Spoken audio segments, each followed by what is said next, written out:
Glória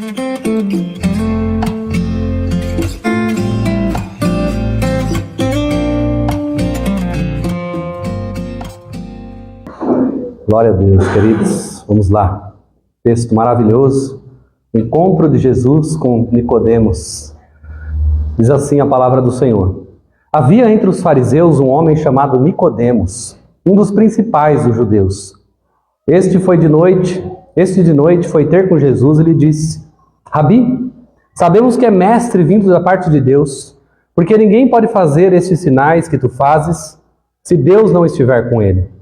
A isto respondeu Jesus: em verdade te digo que se alguém não nascer de novo, não pode ver o reino de Deus.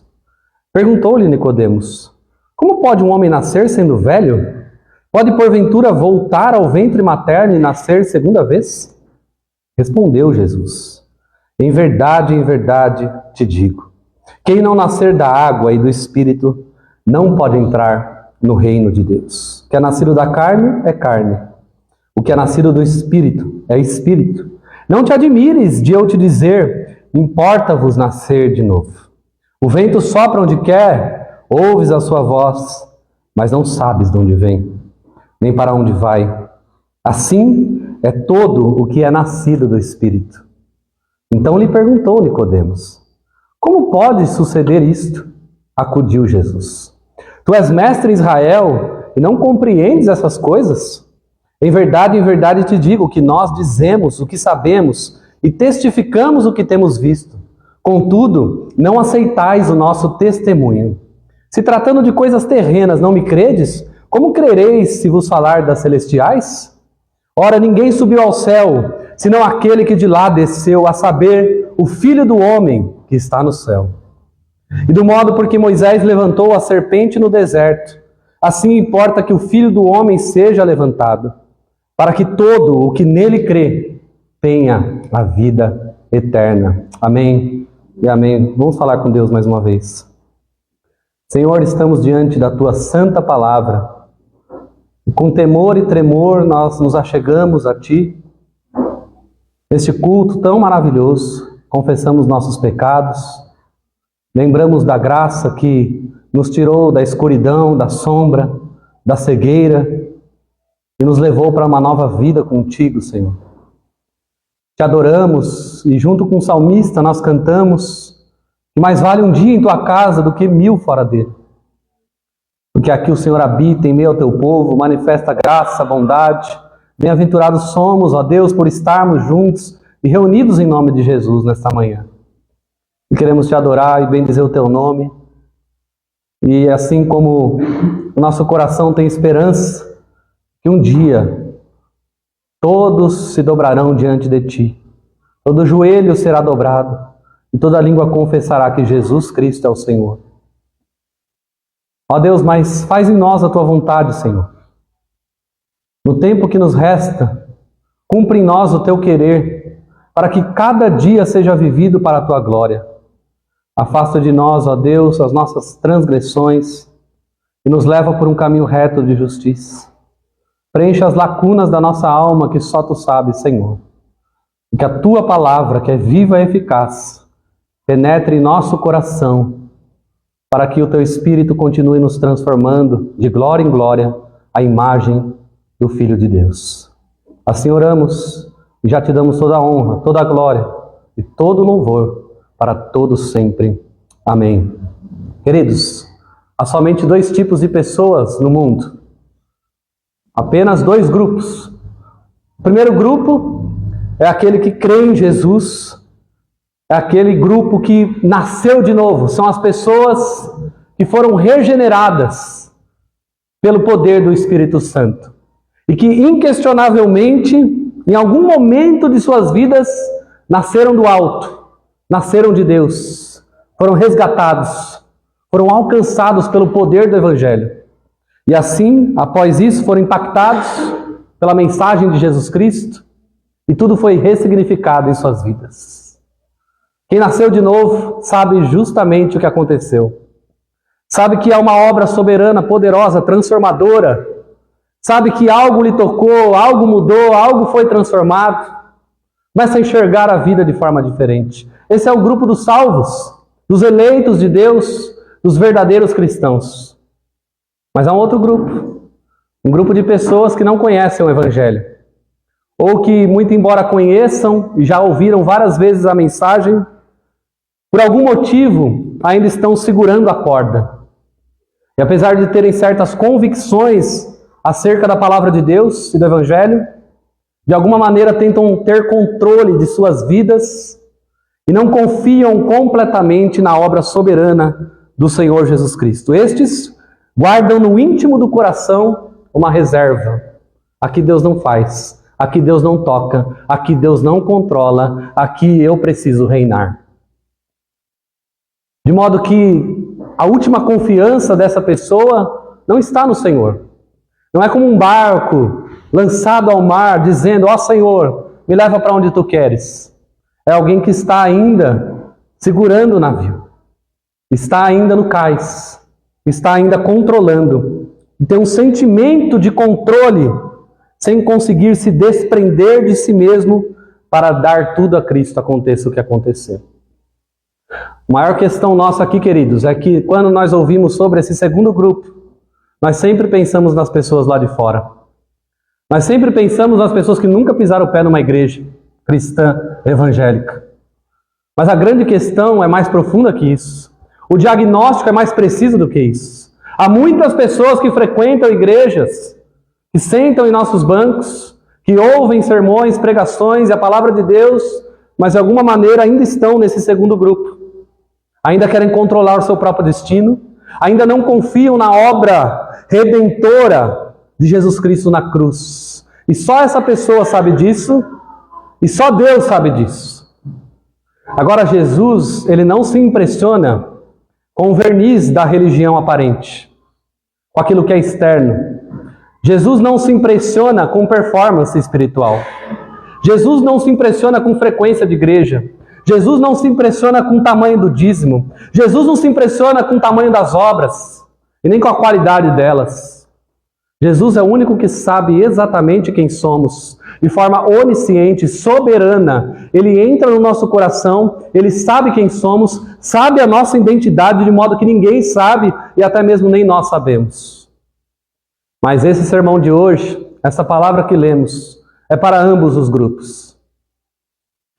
O primeiro grupo, dos eleitos, dos verdadeiros cristãos, essa mensagem, em primeiro lugar, é motivo de deleite.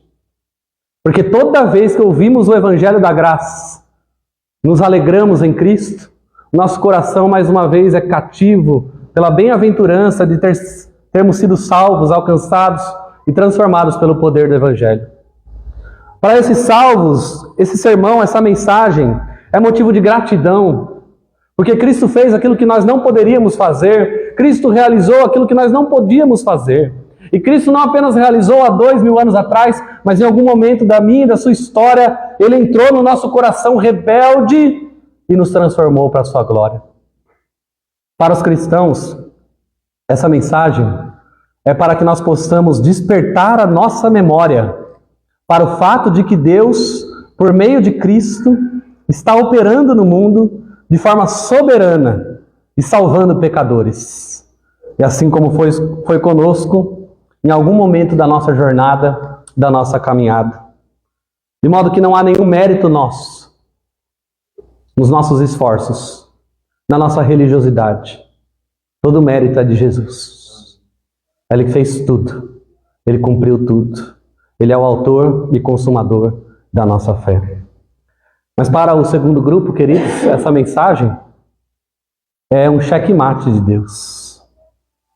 Para o segundo grupo, que nós podemos chamar talvez de indecisos, ou aqueles que estão postergando a decisão, aqueles que estão querendo controlar a sua própria vida, aqueles que ainda veem a igreja, a palavra, o evangelho como algo que não é primário, que não é primordial, que não é o centro de todas as coisas, que gostam ou até simpatizam pelo evangelho, esses podem ser chamados de cristãos nominais.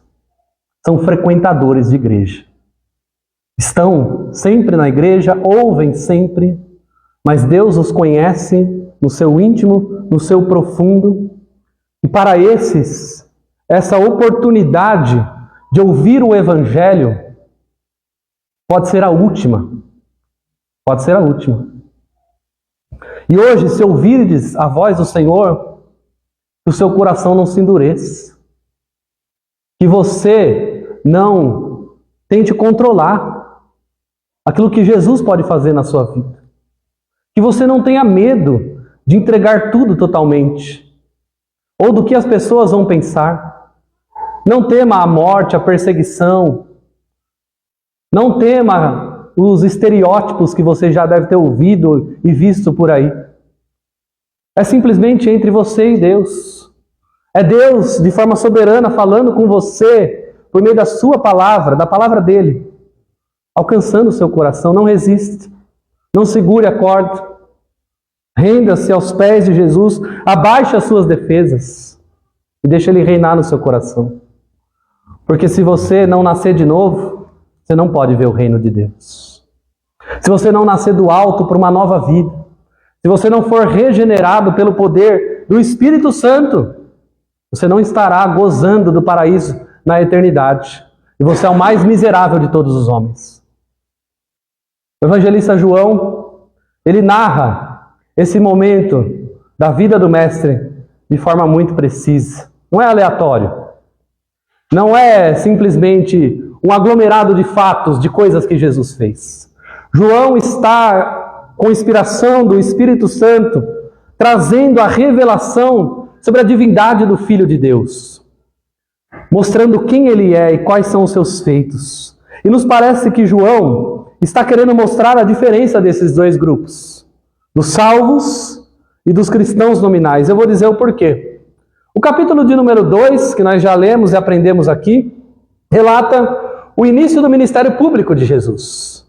O texto diz que Jesus foi convidado para um casamento lá em Caná da Galileia, e chegando lá, acabou o vinho. A mãe dele disse, que ele faria o milagre, de fato ele fez. Façam tudo o que ele mandar. E eles fizeram, colocaram as águas nas talhas, e Jesus, de forma miraculosa, transformou água em vinho, para que aqueles noivos não se envergonhassem naquela festa de casamento.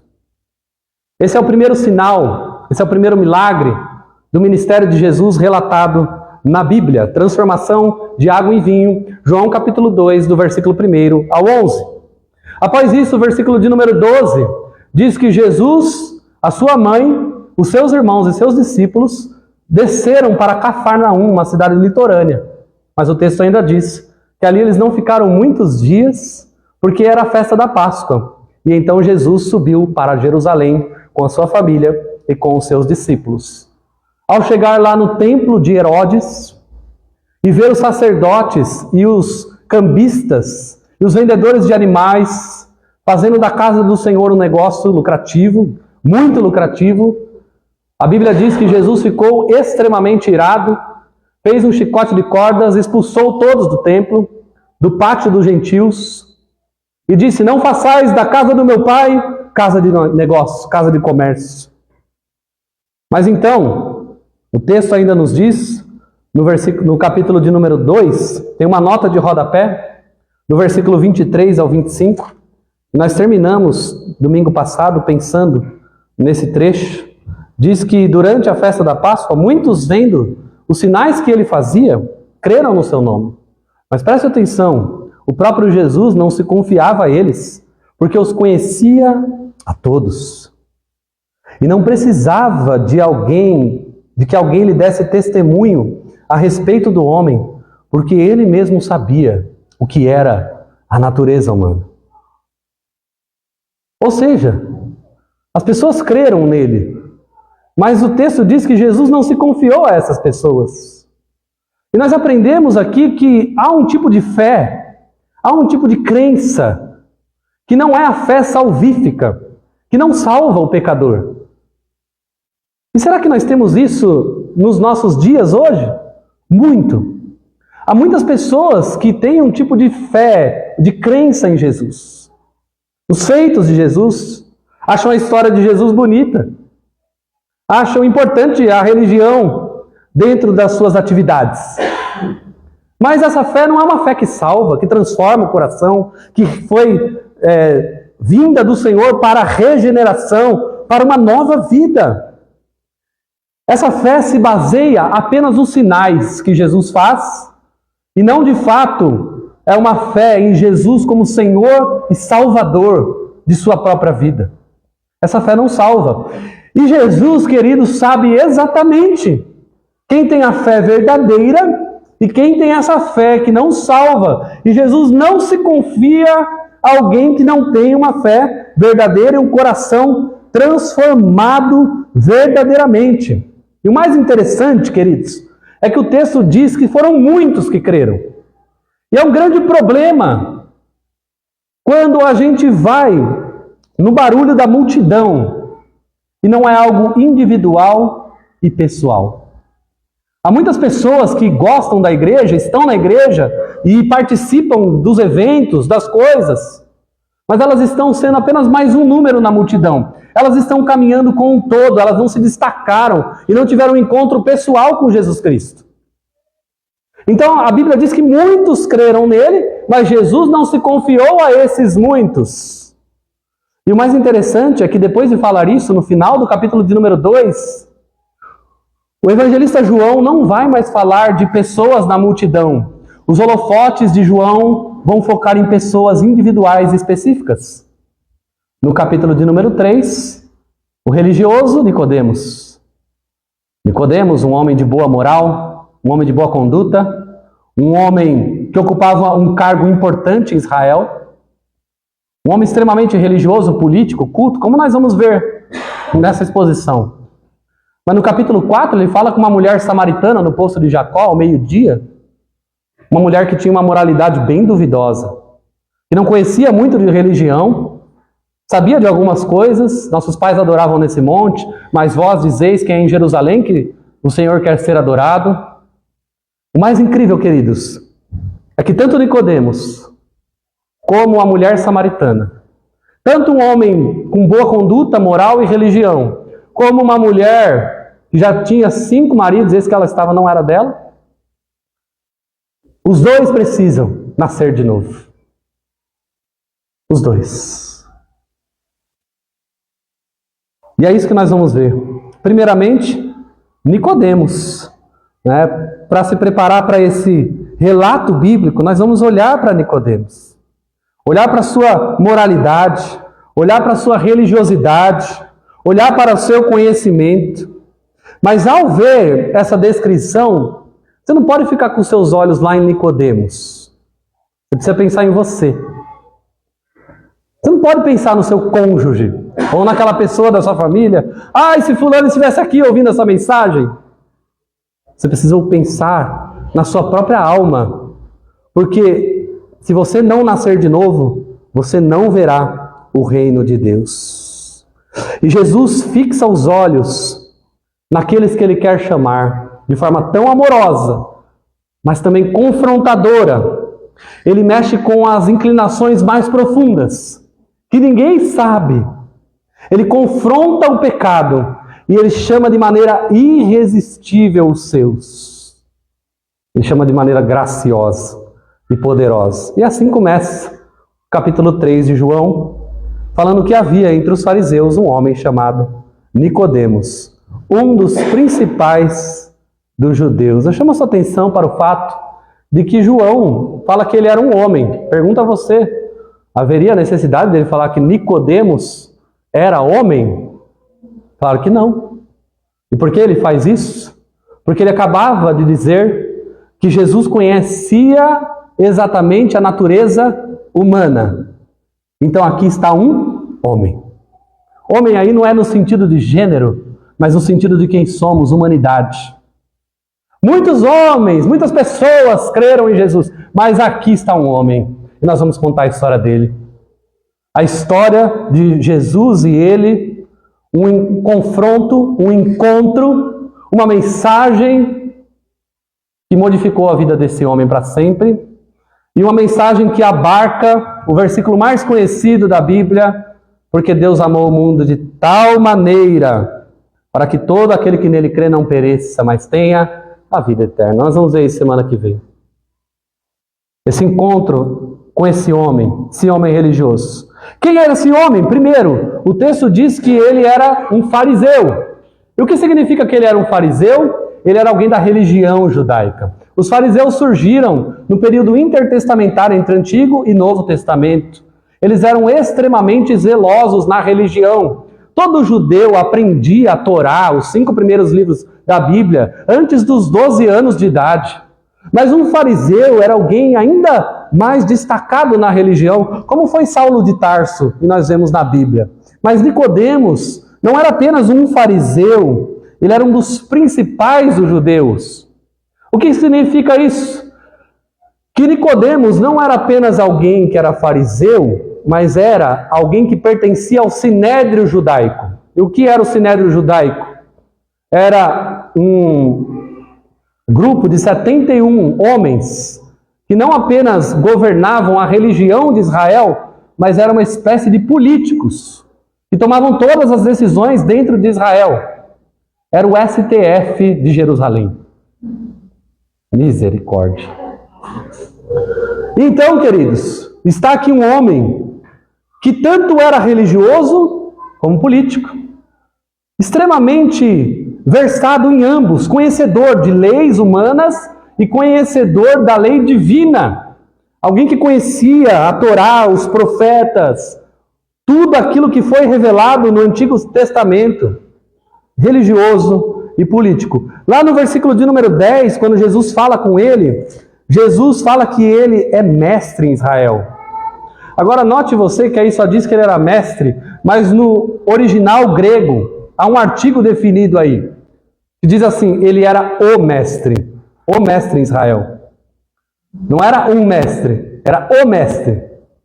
Ou seja, talvez ao lado de Saulo de Tarso, ele era um dos principais professores da religião judaica daquela época. Ele era um dos mestres de mais boa reputação, que gozava de conhecimento em todas as áreas da vida daquela época. Religião e política. Mas além disso, o nome Nicodemos é um nome grego. E é interessante que um judeu adotava um nome grego, principalmente quando ele era um mestre.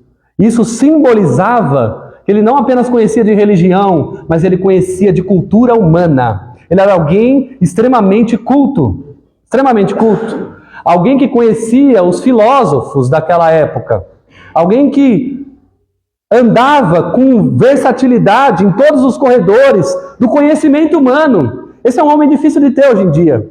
Alguém que junta política e religião e conhecimento de cultura em si mesmo. Era alguém completamente respeitado em Jerusalém, em Israel, que conhecia muito de muitas coisas.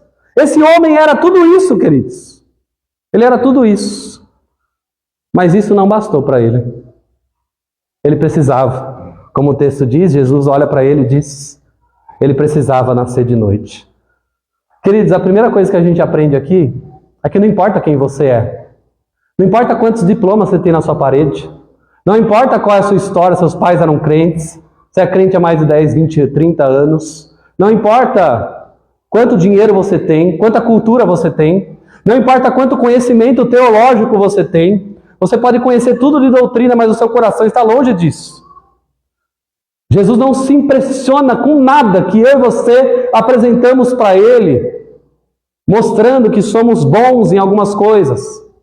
E Nicodemos é o melhor e maior exemplo disso. É impressionante que João coloca em primeiro lugar um encontro com um homem que tinha todas as credenciais religiosas, morais, políticas e culturais para dizer que todas essas coisas não servem de nada se o coração não for regenerado. E o texto diz, no versículo de número 2, este, de noite, foi ter com Jesus.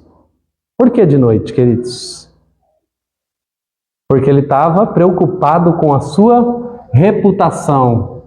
Essa é uma agenda de Nicodemos extraoficial. Não foi lá a mando do Sinédrio, ele não foi lá a mando dos sacerdotes, ele foi lá por conta própria. E as pessoas, ao olharem esse texto, têm duas interpretações. Primeiro, ele estava já interessadíssimo em Jesus, estava ouvindo falar de Jesus e queria receber para ele essa salvação.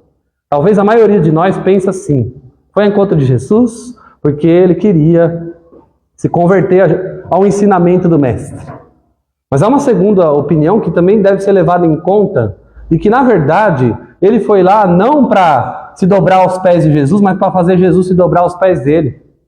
Ele já ouvia falar que esse homem era muito importante, muito conhecedor. E ele, como um homem bem esperto, caçador de talentos, ele queria que Jesus estivesse do lado dele, do lado do Sinédrio. Em outras palavras, esse homem solto por aí é muito perigoso.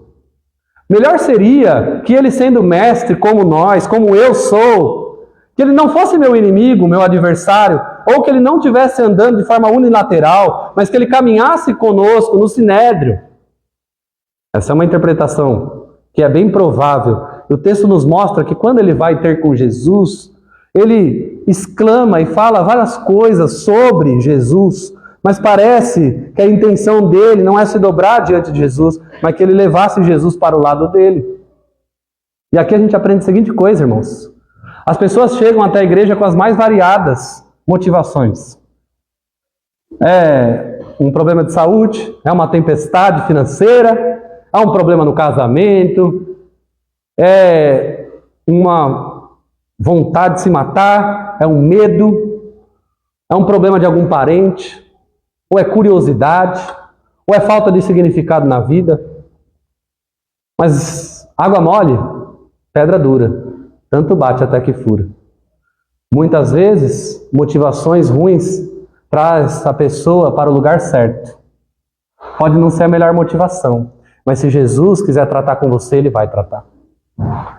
E é impressionante como que Nicodemos começa a conversa chamando Jesus de mestre, verso 2. Sabemos que é mestre, vindo da parte de Deus, porque ninguém pode fazer esses sinais que tu fazes, se Deus não estiver com ele. Ele diz, olha que interessante, que discurso bonito, talvez até bajulador. Ó Jesus, mestre, você vem da parte de Deus, e você faz sinais que testificam que você foi comissionado pelo próprio Senhor. O que Jesus poderia responder? Muito obrigado. Glória a Deus, muito obrigado pelos elogios. É isso mesmo que você veio falar. Eu sou mestre mesmo, eu venho da parte de Deus mesmo. O que Jesus responde para ele?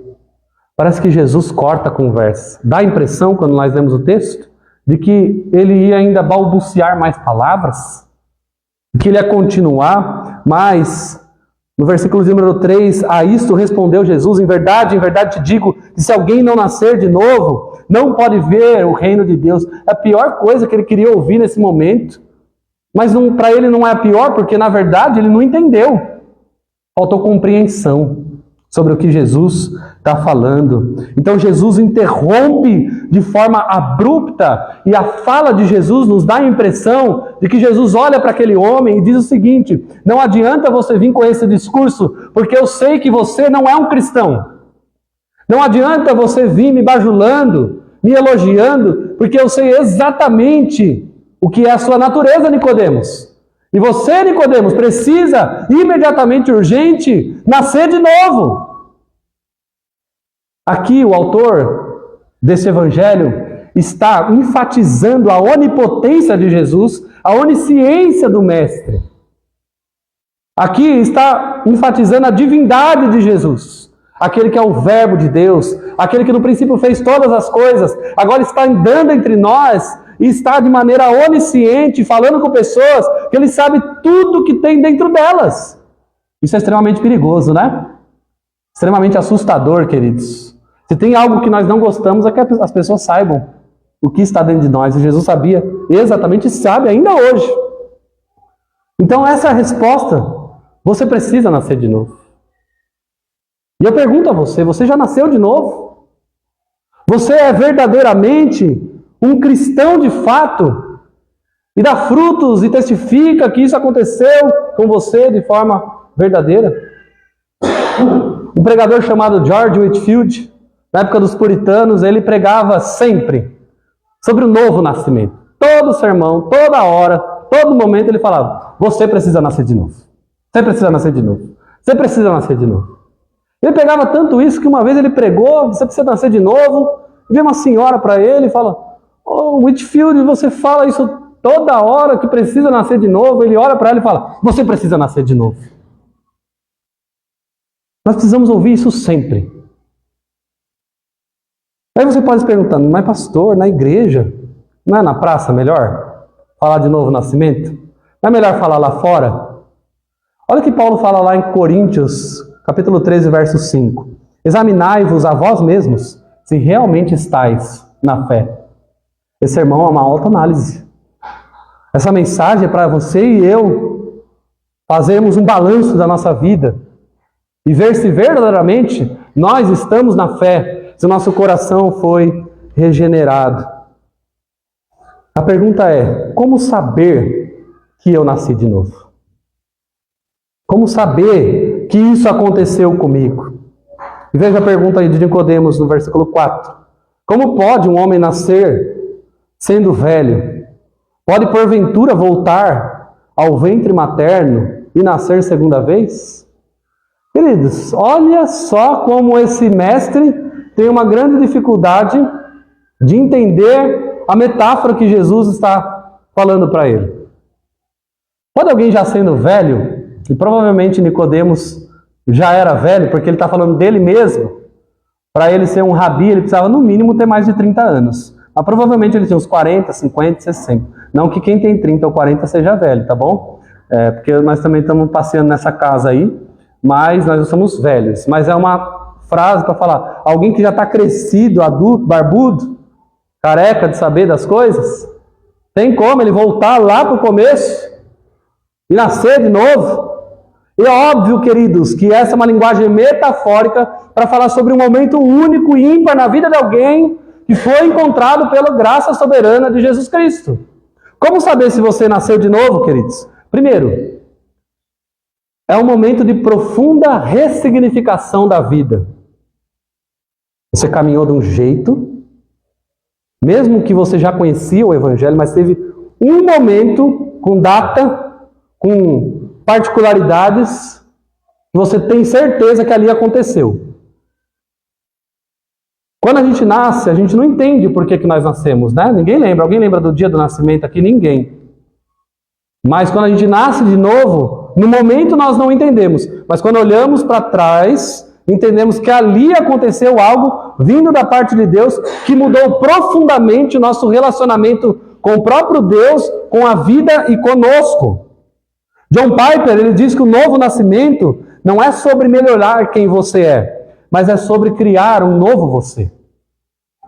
Não é melhorar, é transformar, é mudar tudo. Paulo diz em 2 Coríntios 5,17, se alguém está em Cristo, nova criatura é. Não é uma criatura melhor, é outra pessoa. É uma transformação profunda. Eu pergunto a você, teve algum momento da sua vida que isso aconteceu com você? Você pode olhar para trás e falar, nossa, dali para trás eu era cego, pobre, miserável, nu, pecador, rebelde, mas ali aconteceu algo no meu coração, eu fui transformado, um poder me envolveu e depois daquilo eu sou outra pessoa. Não significa que depois dali não vai ter problema, não vai ser fácil o processo de santificação, pelo contrário, é ali que a luta começa. Mas é uma luta boa, porque o Espírito sempre vence a carne. Tem uma frase maravilhosa do Josemar Bessa, ele diz, eu tive 2 nascimentos. Um eu não consigo me lembrar. O outro, jamais me esquecerei. Quem é nascido de novo, sabe que aconteceu algo transformador. E Deus pode, sim, queridos, eu sei que talvez você esteja perguntando isso. Deus pode permitir que você ande, mesmo nascido de novo, momentos da sua vida de trevas. A Confissão de Fé de Westminster, Deus diz que Deus, às vezes, permite a ocultação do próprio brilho do seu rosto na vida dos seus filhos para fins pedagógicos. Mas há uma semente de Deus que sempre prevalece, que sempre vence, que ninguém arranca de você. Em qual dos 2 grupos você está? Houve um tempo, queridos, que ser crente era algo testificável, não tinha meio crente. Houve um tempo em que quando alguém falava que era crente mesmo. Houve um tempo que ou você não era evangélico ou você era. E se você fosse evangélico, você o era de fato. Os tempos não são assim mais. Os tempos modernos mudaram. O cristianismo nominal tomou conta da igreja e é possível hoje ser frequentador de igreja sem ser crente de fato. Em alguns lugares, queridos, não dá para você dizer que você é crente se você não for. Por quê? Porque lá o crente morre. Lá o crente é perseguido. Lá o crente tem os seus bens tomados, seu patrimônio requisitado pelos algozes. E ninguém, em sã consciência, não amando a Jesus acima de todas as coisas, vai falar que é crente só para padecer. Ninguém é tolo assim, dessa forma. Quando a pessoa fala que ela é crente, é porque ela é crente e ela está disposta a morrer por Jesus. Veja os 11 apóstolos que Jesus chamou. Todos eles morreram perseguidos. Todos. As mais variadas mortes cruéis que nós sabemos. E mesmo assim eles falam, não, Jesus é o Senhor, Jesus morreu, Jesus ressuscitou. Aliás, essa é uma das provas da ressurreição. Homens não dariam as suas vidas por uma mentira. Eles viram Jesus morrer, eles viram Jesus ressuscitar. E agora, ele comprovou ser o Filho de Deus, pode me matar. Porque ele disse que eu estarei com ele lá na eternidade. O novo nascimento tem frutos visíveis. O mesmo João lá na sua carta, ele diz, sabemos que ele é justo, aquele que nasceu do alto, aquele que pratica a justiça, é nascido de Deus.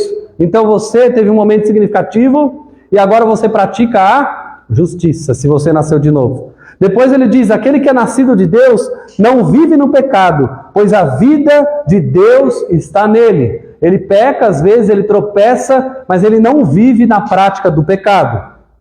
João também diz, amados, continuemos a amar uns aos outros, pois o amor vem de Deus. Quem ama é nascido de Deus. E aqui você já pode colocar a checklist aí da sua própria vida e ticar aquilo que você vê na sua própria alma. E o que você não vê, você se preocupar. Você pratica a justiça? Você é justo em suas palavras, ações e pensamentos? Segundo, você peca deliberadamente sem se importar com a glória de Deus e com a santidade do Senhor? Você não nasceu de novo. Se você nasceu de novo, quando você peca, isso é um golpe no seu coração. É um acidente de percurso e não uma prática contínua. E se você não ama, você não nasceu de novo. Porque o próprio Deus é amor. Então o próprio João diz exemplos práticos, ou seja, você precisa testificar com a sua própria história. Mas a segunda coisa que eu gostaria de pensar com você é que o novo nascimento é uma obra soberana de Deus.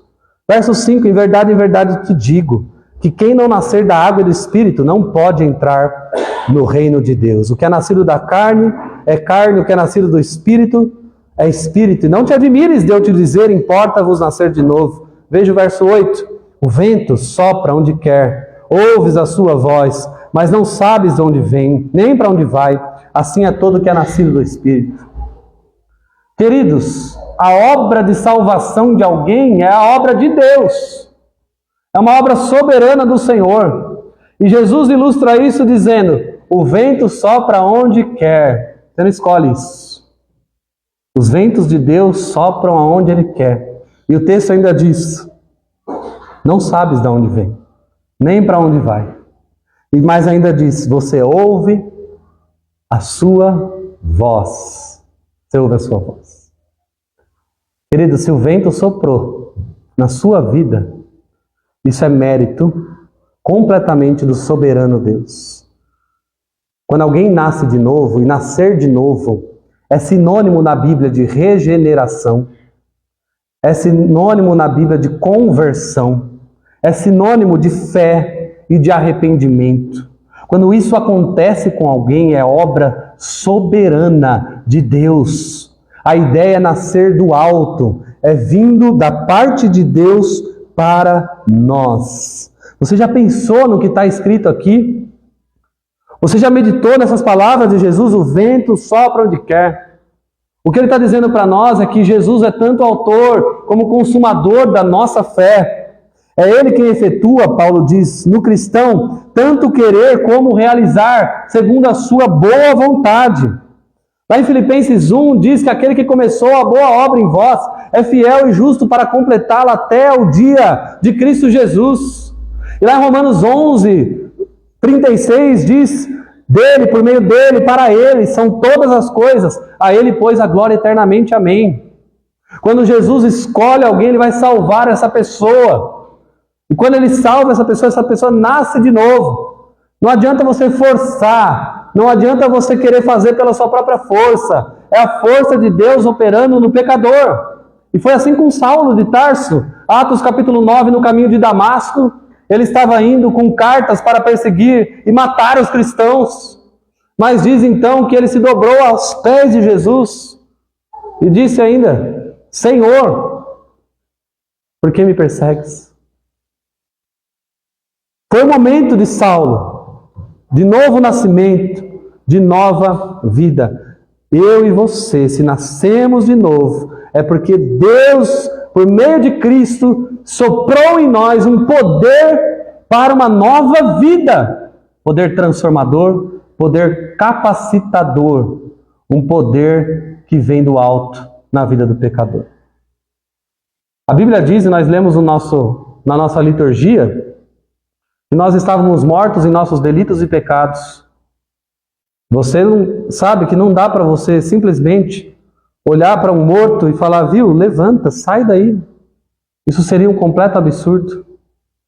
Uma pessoa morta não entende o Evangelho, a não ser que antes disso, o Espírito sopre no seu coração para que essa pessoa ouça a voz do Espírito e assim ela tenha fé e arrependimento e ela viva uma nova vida.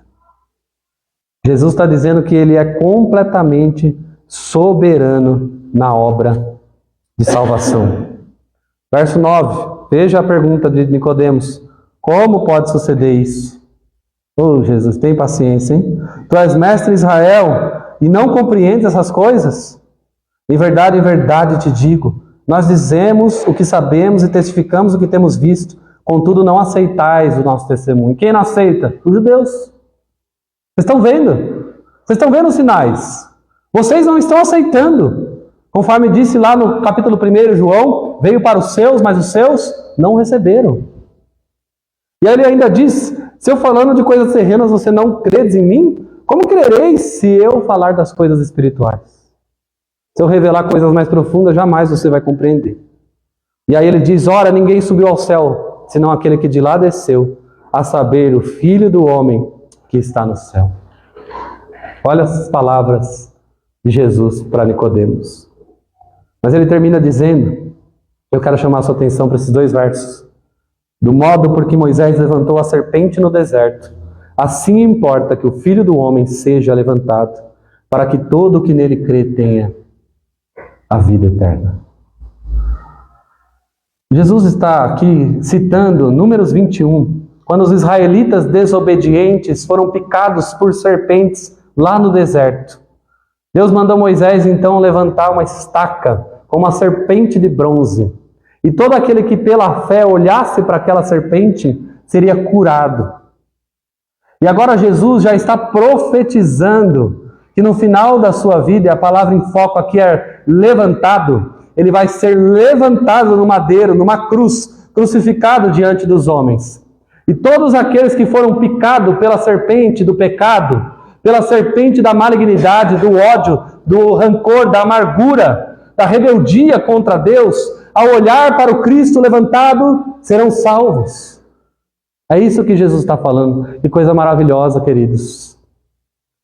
Não há nenhum de nós que não foi picado pela serpente.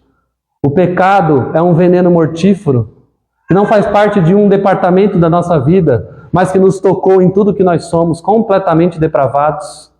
Você e eu sentimos ainda correr em nossas veias esse veneno pecaminoso que sempre quer nos fazer ir para longe de Deus, numa natureza rebelde, numa natureza desobediente, numa natureza corrupta.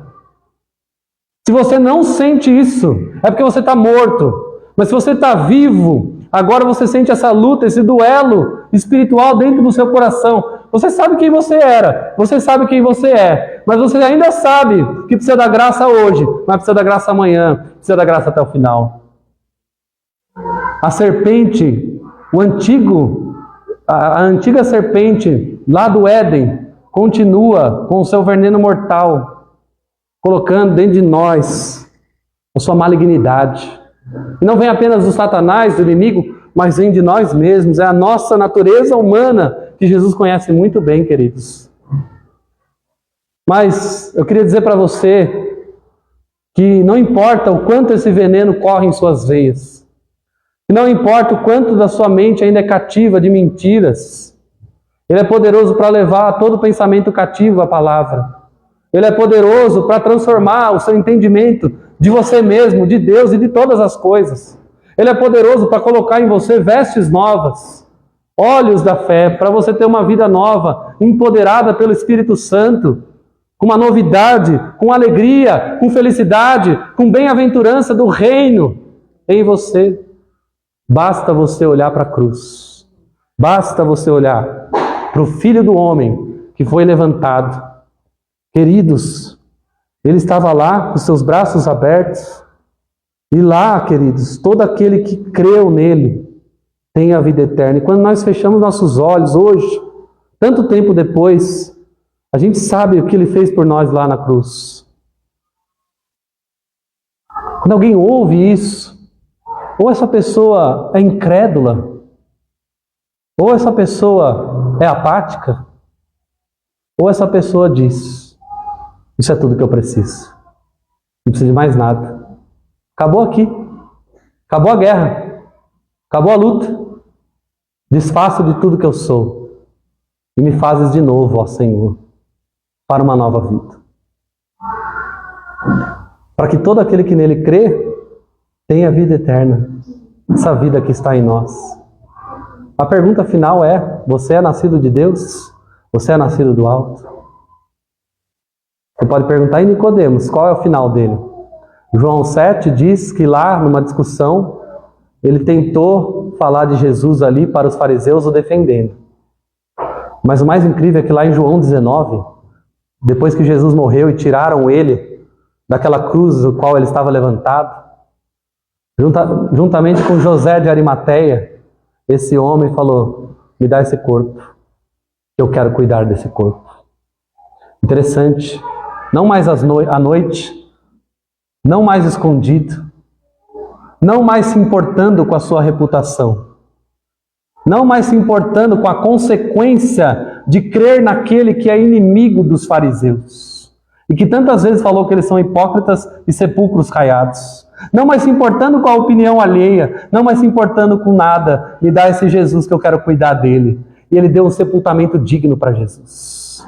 Ele tinha dinheiro, ele tinha um campo para pôr o corpo do mestre, juntamente com José de Arimateia. Eles envolvem o corpo de Jesus com linhos finos. Ele compra especiarias caras, em grande quantidade, para velar o corpo de Jesus. Esse Nicodemos que chegou lá, talvez para cooptar Jesus para os fariseus. Esse Nicodemos que chegou lá, talvez por curiosidade. Esse Nicodemos que foi de noite, à escondida, na calada da noite, agora é alguém que se importa com Jesus, é alguém que provavelmente nós entendemos que nasceu do alto. Eis que tudo se fez novo na vida de Nicodemos, e tudo se faça novo na nossa vida. Que Deus nos ajude. Vamos orar. Senhor nosso Deus e Pai, diante da Tua palavra que é viva e eficaz, mais cortante que espada de 2 gumes, e apta para discernir os pensamentos da mente e coração, a Tua palavra que entra entre as juntas e medulas, entra no âmago de quem somos, que mexe com a nossa identidade. Que agora, ó Espírito Santo, o Senhor sopre o vento aonde o Senhor quer. Não cabe a nós, Senhor, salvar ninguém. Tudo vem de Ti, Senhor. Mas nós bem sabemos que o Senhor tem os seus escolhidos, tem os seus Nicodemos, tem as suas mulheres samaritanas, tem discípulos. Nós bem sabemos que o mesmo Jesus, que Hebreus diz que é o mesmo ontem, hoje, eternamente, continua a sua obra, encontrando pessoas, salvando vidas, resgatando enfermos, transformando pecadores. Ó, louvado seja o Cordeiro de Deus que tira o pecado do mundo. Nós nos apropriamos da mensagem do Evangelho. Nós, ó Deus, com o poder do alto, discernimos a mensagem poderosa da cruz. Bem sabemos que nada vem de nós. Paulo diz para que ninguém se glorie, que não depende de quem quer ou de quem corre, mas de Deus usar da sua misericórdia. Que o Senhor use de misericórdia para conosco. Salva a vida, Senhor. Salva os seus nessa igreja, salva os seus nesse bairro, salva os seus nessa cidade, Senhor. Salva os seus entre as nações, que a igreja do Senhor permaneça em pé diante de tantos desafios culturais, econômicos, políticos. Nós somos quem somos, porque não somos desse reino, pertencemos a outro reino. Nós vivemos aqui, com os pés no chão, mas com o coração nas coisas celestiais. E aí nós, Senhor, uma expectativa na glória futura, Senhor. Ó, Jesus virá. Maranata, em breve virá. Ora vem, Senhor Jesus. Prepara a tua igreja, prepara o teu povo. E cada um que está aqui nesta manhã, Senhor, como nascidos do alto, possam levar essa mesma mensagem para que outros também recebam um novo nascimento. E assim nós oramos, Senhor, com gratidão a Ti, em nome de Jesus. Amém e amém.